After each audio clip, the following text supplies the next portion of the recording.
should still say that or not, but welcome everybody to the Intangible Commerce Podcast. I'm your host, Ray Roberts. Joined with me, my good friend and co-host, David the Yarborough Man Savage. Is it Savage? How's it going?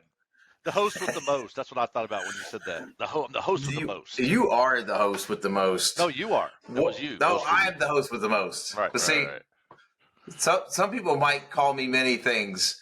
Humble today is one of them. Because I thought you were talking about yourself, and I agreed. That's funny. You are the host with the most. Dave, I got some new lights.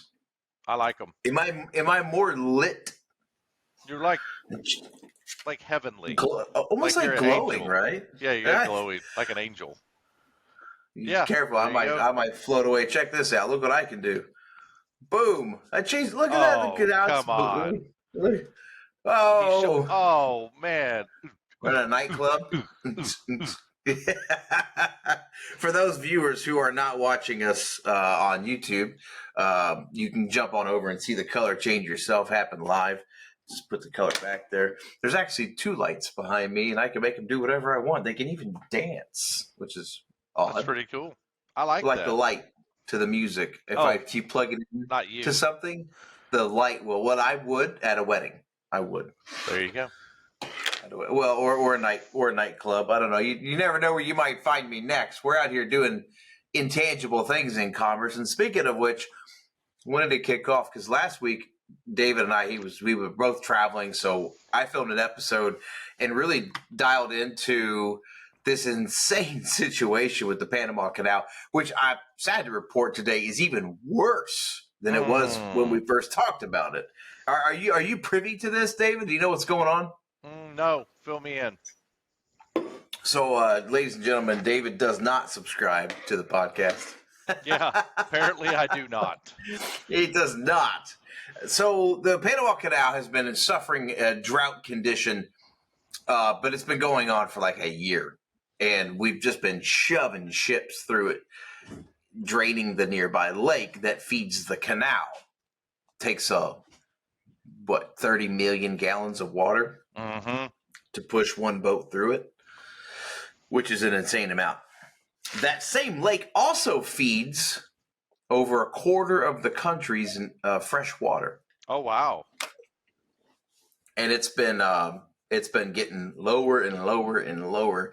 We're still pushing ships through it, but the local authorities have taken it upon themselves to offer a sort of have you ever been to like Disneyland or anything like that? You have like the skip the line passes? Oh yeah, like a fast pass. How much do you think a fast pass is to pay off the Panamanian government to get through the canal faster? $1 billion. You're kind of close. 20 million. Wow. 20 million is what this solar energy company. Shout out Solar Energy. Y'all are doing it right, man. 20 mil. You're like, yeah, we can cover that in margins. Yeah, I need to get in the solar energy business. They say that the drought that's happening there is very similar to what happens or what is happening like with Lake Mead. It's it's that constant, because you don't think about it until it actually happens, and then once it starts happening, it starts to affect more than just that area. It starts to affect a bigger area, but it's just slow. It doesn't really. I think I read drops and drops and drops, and then you keep expecting like, oh well, the rain's gonna come. It always does, and then it doesn't, and it's like, oh crap, now what? Yep. Well, that happened on the Mississippi River. What was it? A year ago, year and a half. It was recent. Yeah. They're constantly having to dredge some of that stuff, and I'm no engineer, civil engineer, or whatever when it comes to that. But you are a scientist, though. Well, from what I understand, I like to be. I'd like to be. I identify I'm very as scientific. Defined scientist. Being able to, they have to make changes, and you get those boats stuck. I mean, what a mess. I mean, it's just I don't know how to fix mess. What the problem with all this is the cost of everything. Right. It just keeps going up and up. And then you look at, we got the UAW strike going on right now. On the back of the UPS strike. I almost think, and I wonder if Did the UPS strike, did that give everybody like, hey, these guys got, the biggest deal in the history of their labor union. Well, what's our labor union doing for us? Hey, labor union, Yeah. how come we don't get a deal like that? Is that, Yep. I mean, I almost think about it, is this a trickle down effect? I read an article that mentioned, without getting political, that it is the climate. We can go there a little bit. Well, we have to go. I mean, this is factual, but there's been some things said in Washington by the president that has given certain unions a lot of clout and a lot of, well, yeah, I should go do that. Or, there's been some direction given without actually giving direction. So you're partway correct, I believe. Wow. Well, it from an economic development standpoint, what's the goal? What's the end game to all of this? Prices of everything are more expensive than they were by comparison than they were to the average American during the Great Depression. Mm-hmm. We have access to credit at a far greater rate than Americans did during that time. And a lot of Americans are floating their household on credit. Mm-hmm. So we're not doing well. No. We're the average person is struggling. There was an equation I saw. I don't know how accurate this is, but it was from a university. I'll have to look up the article and tag it. I think it was Michigan State or something like this, where they did, their economic department did a comparison of what does it look like if you're making a six-figure salary today, say 120, 180,000. That's comparable to a $50,000 to $60,000 actual income after taxes and after cost of living adjustments. You're really not that much better off. And that is sad when you think about most people don't make that much money. Nope. Most people are far less than that, half even. Yep. 80,000, 60,000 is like sort of your average number. That's right. Yeah. That's right. It just blows my mind, Dave.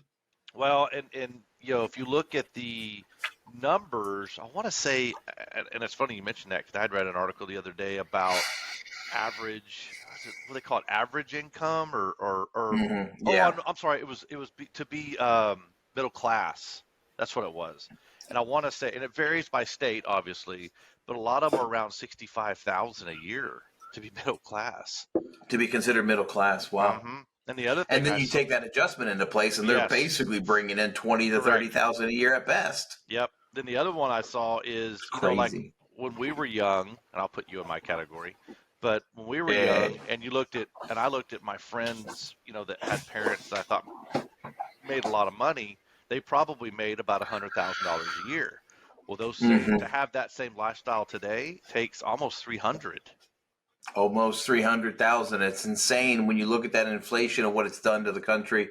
We really, really need to do something about it. And the attacks just keep on coming with the UAW strike now. We can't get cars made, so they're going to go up in price, and there's already a shortage of cars and people who can buy them. Well, there's also a strike. American Airlines flight attendants are threatening to strike. American Airlines is going to go on strike. And I don't know if anybody's traveled recently, but my God, it's a delay almost every single time. I've never experienced it. And I've been traveling for years, like over a decade, right? Traveling regularly, flying sometimes 2 to 3 times a month. I've never experienced this many delays. I know. I've been real fortunate. I haven't had a ton that have happened to me. I mean, shout out to American Airlines. That's all I ever fly. Maybe that's why. It could be. It could be. But I'm serious. You're exactly right. There's so much that's going on, airfare or airlines or anything. I mean, it's Can't get a pilot, can't get a crew. Yep. I had one time, and I don't know how this happens. Maybe the pilot that got out didn't think to refill the plane, but we waited for a pilot, and then a couple hours later, we get a pilot. And then the pilot, we board the aircraft, and he comes over and says, "Oh, hey guys, we're hanging out here for a little bit longer. We don't have any gas." Oh boy! How do I go from I don't have a pilot, now I don't have any gas, and then of course that that bumps you back in the runway, so you're stacked up waiting to get on. It's like, good grief, I don't know Yep. what's going on, but something's got to give, and we need to Yep. figure that out. I hate when they give you actual like what's really going on because sometimes you don't really want to know. Because I had one the other day. They came on and told us, yeah, we're going to be delayed a little bit while they check out the plane because the previous plane during flight had a bird strike, and we want to make sure it's okay to fly. And I'm like, well, I could have done without that. Don't tell me that. Yeah, like, hey guys, we're just hanging out for some quick routine maintenance of the aircraft. We'll be, in That the would air have been shortly. fine. I would have been fine with that. Yeah. So, I had one. The plane wouldn't start. They had to I've had come that. out and change the starter. Yep, I've had that. But I think to make matters worse, let me give you an example. I discovered this show during COVID, and I think a lot of people did. I think it's when it came out. It was Ted Lasso. Are you familiar with it? Yes. Love that show. Yep.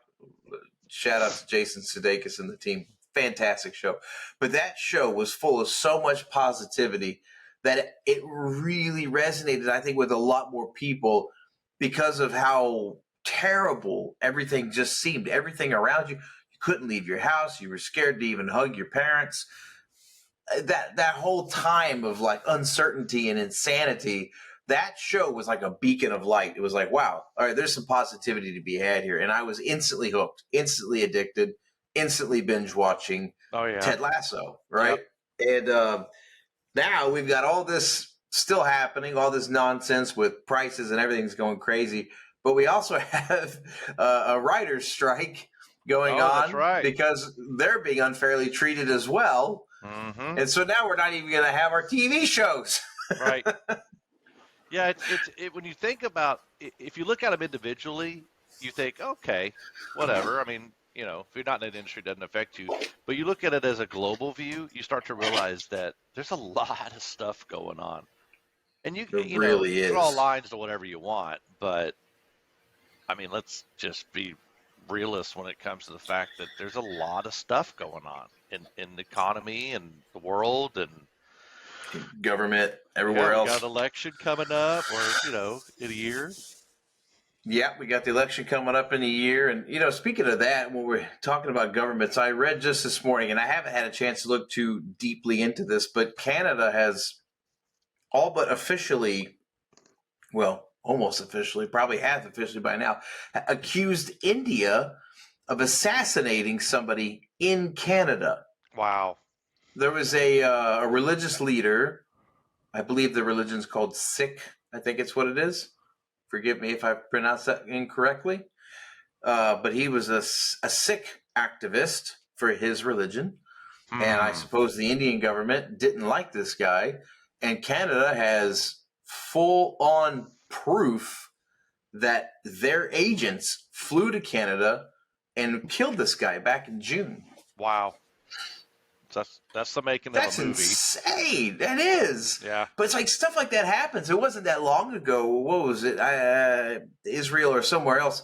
No, it was the Israelis who car bombed a nuclear scientist. They would drive up on motorcycles next to this guy, and they stuck magnet bombs to the car and blew it up. Wow. It's like, wait a minute, am I watching Jack Ryan? Like, what is going on? That there are these layers within governments that are active in doing that kind of stuff. It's like, man, sometimes truth is stranger than fiction. Yep. Yeah, I've been watching a lot of. There's that Netflix series, something about spy ops. I haven't seen that. You would like that. It it's dives real? into the. Yeah, it's real. It basically they declassify these things. And they give you the insight into how they, I'm assuming it's real. I mean, it's supposed what to be the half-life is for that. Like, hey, we just did this really crazy effed up stuff. Let's give it 30 years and then we can talk about it. Then we'll talk about what we did. And it's crazy. I mean, the stuff they would do is crazy. So to your point, it doesn't surprise me after you watch something like that. I think there's like 6 episodes out there. It's really good. I'm going to have to check that out. Thank you, Netflix, for bringing us some. Yeah, I guess that is the benefit of things in streaming services like Netflix.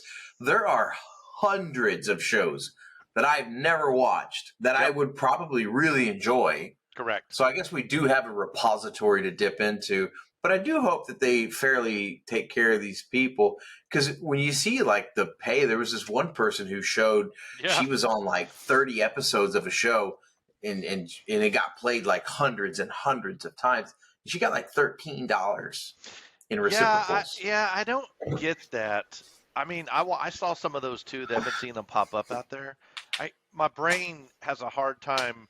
I mean, I hate to be that guy, but half of me says you negotiated a really bad contract somehow. Yeah, you might have done. Or it could have been forced on you too. Maybe, I guess. You never know.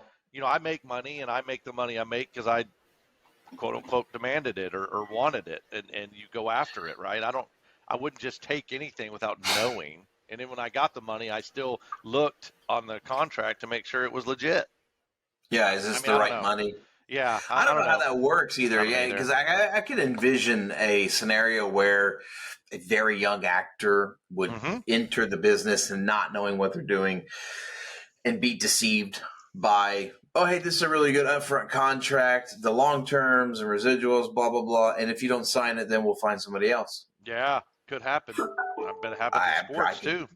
Oh, definitely happens in sports. Like, hey, man, this is what you're going to get. And if you don't do it, there's 3 other guys behind you that will. And they're basically just as good. You've got the edge for whatever reason. Speaking of sports, have you seen the Nick Chubb slow-mo video from last night? Nick Chubb slow-mo video. I have not. Well, you can't unsee it. I'll warn you of that. And viewers, go watch it if you want. But yeah, it's pretty rough. So, Nick Chubb runs for Cleveland, and he got his knee taken out, and it was really bad. Well, I'm not going to show that on the podcast, so you, ladies and gentlemen, don't have to worry about that. I will not. But you can check your text. I just sent it to you. It's very short. Maybe we can get Ray's gut reaction to the video live as he watches it. Oh, man. Oh, my goodness. But All it was right, bad. here we go. I hate to see that for these players, because that is I hate that. Yeah, these guys are putting it out there. And he's good. For every... let's see here. All right, what do we got?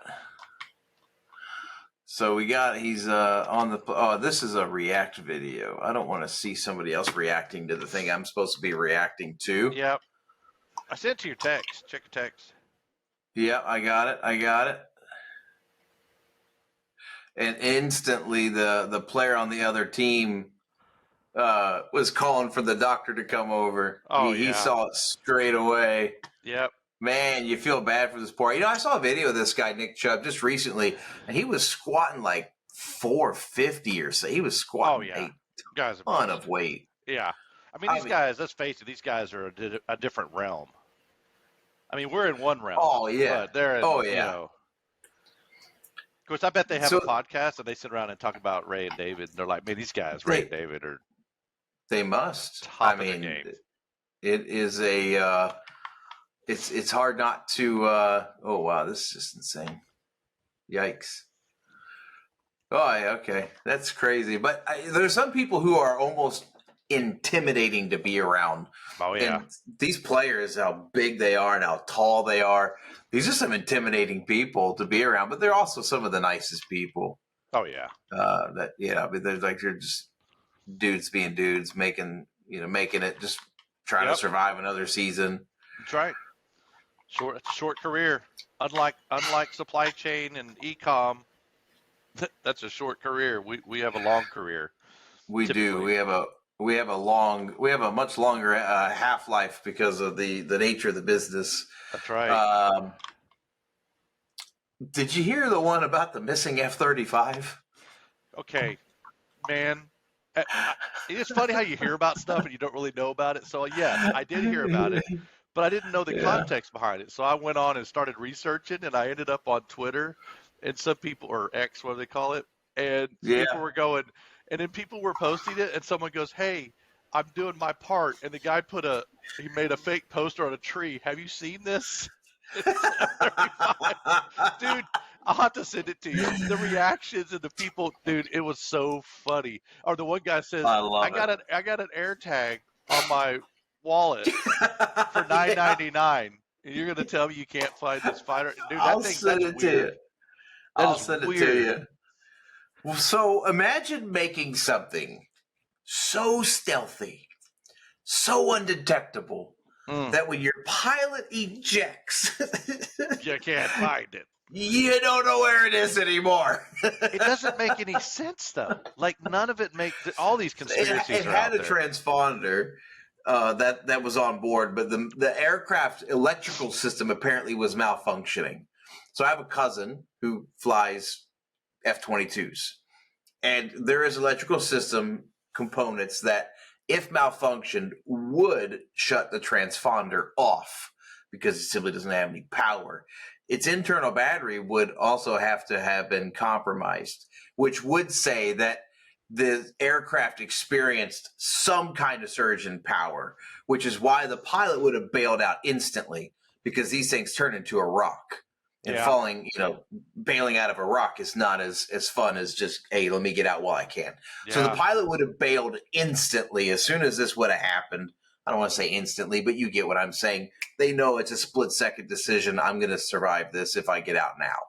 So effectively, that could be, not is, but could be what had happened, which would have shut the transponder, would have burned it out. So if that's the case, if that is what happened, then you would have lost all sight of the aircraft because you can't see it on radar.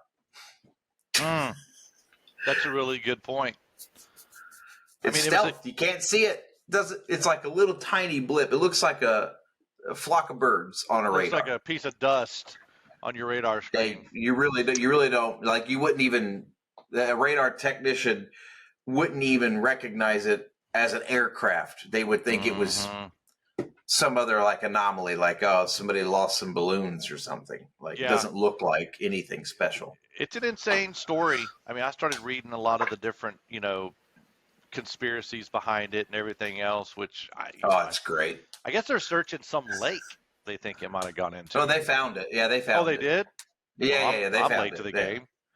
Yeah. I was last night. I think around 5 or 6. I was looking it up, and they had found the debris field. So it has been located. Yeah, it has been located. Not far from where the pilot bailed out. The aircraft did, in fact, make landfall. Well, good thing it didn't, went over some populated area or something. That's terrible. Yeah, I mean, I don't know. I'm sure where they're doing their training at, it's probably, because I know when I was in the Marine Corps, there were specific areas where they would do maneuvers, and it was always over like ranges or somewhere else where we would drive tanks and stuff like that. So it was never really, I mean, it can be, but pretty uncommon to just be practicing above a neighborhood. Wow. It is funny though if you think about the whole, not funny, but at least somebody was hurt. But it's like, it is kind of funny. We built this thing and it went AWOL and we can't find it because it was built to not be found. Well, the first thing I read was that it was in autopilot. That's what I heard too. It was still flying. So it's like, who knows where this thing went, Yeah. But I mean, my concern would be, like, recently in Ukraine, the 5th generation or 6th generation Su whatever fighter jet was shot down and captured by the Ukrainians. So that radar technology and that whatever technology is in that aircraft is now known to all of NATO and all of its allies, right? They can reverse engineer it, and they know exactly how to crack the code on their radar system to identify where the aircraft are. All these things, they now know all that. So that forces your enemies, in this case, to re-engineer a trickier system or a better system or a different coding or whatever. It's a big setback for them militarily. You really, really, really don't want an F-35, one of the most modern fighter jet craft to ever exist.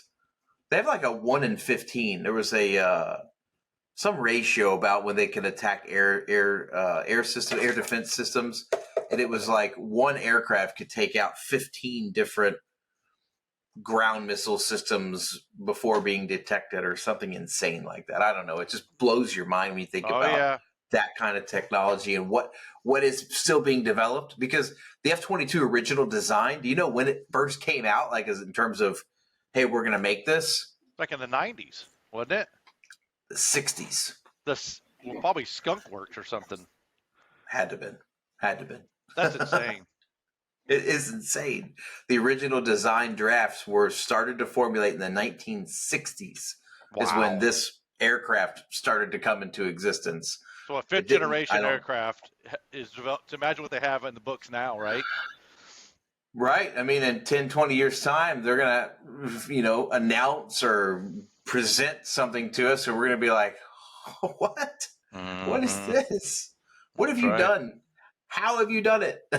Oh yeah, We certainly don't want absolutely. anybody else knowing about it. That's for sure. Yep. So we got everything from the UAW strike to the VA strike, or the VA strike, the Writers Union strike, missing American F-35s, Airlines strike, missing airplane. missing airplane, drought. What else have we got going on right now? Like, what other positivity can you and I pour into the internet today? Yeah, we should definitely have thought of something more positive.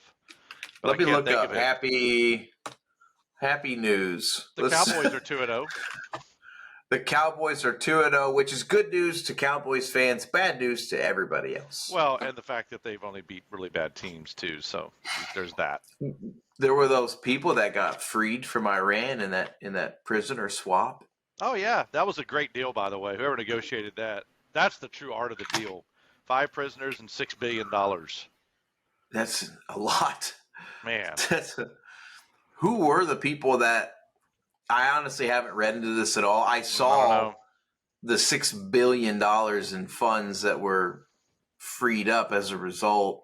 Yep. But these folks must have been Uh, some really high ranking, like military or something, right? Like, Well, because I remember the last time we did a prisoner swap, we traded for a WNBA player for a mercenary, didn't we? yeah, warlord. Like what was he Warlord. called? He was called the Merchant of Death, I think, is what his nickname was in Russia. Hmm. For a WNBA player. Hey, Pretty even at least swap. we got our people home. That's the main thing. I mean, you do what you do, But right? there's probably That's what I others think. there. Yeah, yeah, absolutely. So one of the guys was arrested for suspicion of espionage. In his trial, I'm sure that there was great due process. Of course. It lasted for like 2 hours. Wow. and most of that was a break. Yeah. You, American, guilty. Guilty. 20 years. Next. Next. Probably how it worked. That's probably just about how it worked. Crime in Iran. You were wearing nail polish and we all saw it. Guilty. 20 years. Guilty. Next. Yeah, I mean, at least they got him home. That's the main thing. I mean, you can get into the politics of how they do it, but hey, just don't let them sit over. We should, as long as they're legit, we should protect them, and they're Americans, and we'll give our people. There back. is a flip side to this coin, and I think by now, I'm glad to have these folks home, and I'm sure their families are very, very happy and excited for them to be home. But there is also accepted risk. Yep. Right? You're going to a country hates America, actively says, we want to kill America or destroy America or blah, blah, blah, blah, whatever it might be. And you go there and you expect that it's not the case. So they're going to be like, it's like if I went to North Korea and they found out that I was a Marine Corps veteran, Oh yeah. I'm going to jail instantly. I'm donezo. Oh, Right. you're a Marine? We hate you. Right. Go We to jail. actively hate, because Marines fought in Korea. Mhm. Quite a few battles, so did Army and everybody else, but there's quite a few famous battles with the Marines. So that's no good. There's an accepted risk when you go to these places, and I feel bad for the people involved because I can't empathize. But at the same time, man, $6 billion.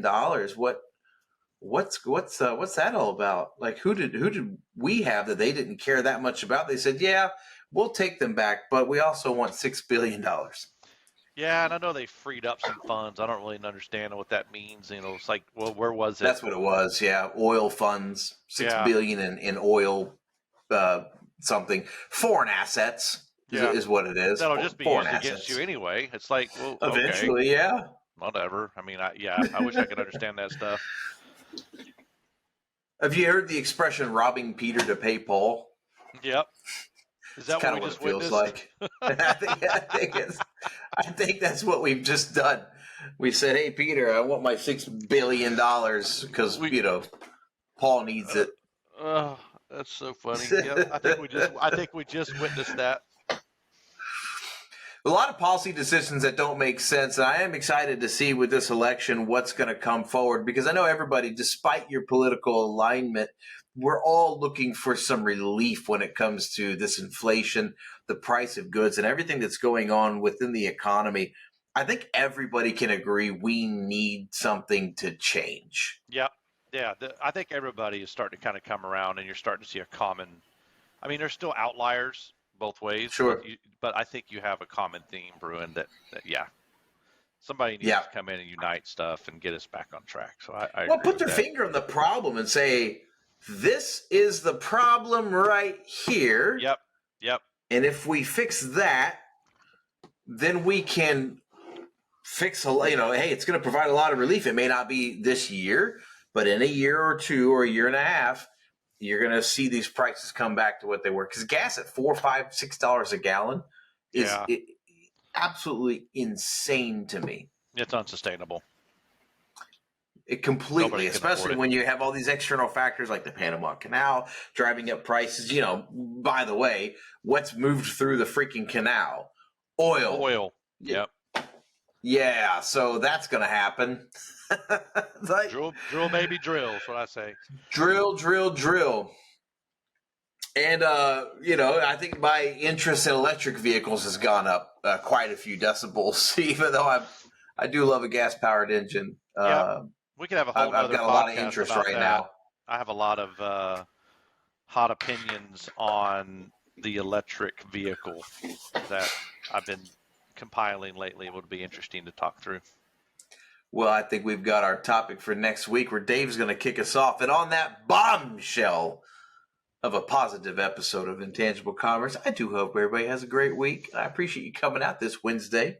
Yeah. Joining myself and co-host David, the Yarborough Man Savage. Yeah. No, thanks everybody for tuning in. Hope you learned something. We covered a lot of stuff today. We when we cover ground, we really move fast. Oh, he's got. We're like cheetahs. We're like Cheetos. Or Cheetos. Wait, maybe Cheetos. Cheetos is probably more like it. I don't know. I don't move quite as fast as I used to. That's for sure. Wishing Nick Chubb a fast recovery and welcome home, everybody from Iran. Just stop going to countries where people hate us, and we'll be better off for it. Yes, we will. And in the meantime, comment, like, subscribe. I want to hear your feedback. What do we do that you hate? What do we do that you like or love? If love is too strong a word, I don't know. Yep. But let us know either way. Send them away, Dave. Thanks, everybody, and have a wonderful, wonderful week. A wonderful week indeed. We're out.